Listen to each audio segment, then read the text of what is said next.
Guys আমার এই স্কুটিটা 125 CC, আর তাই আজ আমি সারাদিনের মধ্যে 125 টাকার খাবার খেতে পারবো কিনা সেটাই তোমাদেরকে দেখাবো, তোমরা দেখতে থাকো। আর তাই প্রথমে আমি 5 টাকার কেকের বয়ান থেকে একটা কেক আর 5 টাকার সনপাপড়ির বয়ান থেকে একটা সনপাপড়ি বার করে নিলাম। আর এখন একের পর এক প্রথমে কেকের প্যাকেট কেটে কেক খেলাম, আর সনপাপড়ির প্যাকেট কেটে সনপাপড়িও খেয়ে নিলাম। আর এরপর ফ্রিজ খুলে একটা 25 টাকা দামের আমুল কুল বার করে নিলাম, আর সিলটা কেটে গালে আনন্দের সাথে ঢেলে দিলাম। আর এরপর একটি 5 টাকা দামের বিঙ্গো টেরেমেরে কেটে নিলাম, আর বিঙ্গো টেরেমেরের প্যাকেটটা কেটে গালে ভরে দিলাম। আর এখন বাজে প্রায় 4টে, আর এখন আমি একটি 5 টাকা দামের 60 ml চায়ের কাপে চা ভরে চাটা আনন্দের সাথে চুমুক দিলাম। আর এখন ফ্রিজ খুলে 10 টাকা দামের একটি পকেট মাজা বার করে নিলাম, আর এখন পাইপের প্যাকেট কেটে মাজার পকেটে ভরে আনন্দের সাথে চুমুক দিলাম। গাইস আমি এই 10 টাকার মাজাটা খেয়ে 55 টাকা কমপ্লিট করে ফেললাম।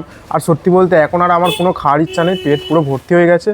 এবার একটু পরে গাইস এখন বাজে প্রায় সন্ধ্যা 7টা, আর মাত্র 70 টাকার মধ্যে কিছু খেলেই আমার এই 125 টাকার চ্যালেঞ্জটা কিন্তু কমপ্লিট হয়ে যাবে, তোমরা দেখতে থাকো। আর তাই এখন আমি রেস্টুরেন্টে এসেছি বিরিয়ানি কিনতে। প্রথমে আমি মাকে গালে দিলাম, তারপর আমি নিজে খেলাম। গাইস আমি বিরিয়ানি কিনে 125 টাকার চ্যালেঞ্জটা কমপ্লিট করলাম। আর এবার তোমরা কমেন্ট করে জানাও আমি নেক্সট চ্যালেঞ্জ কি করব।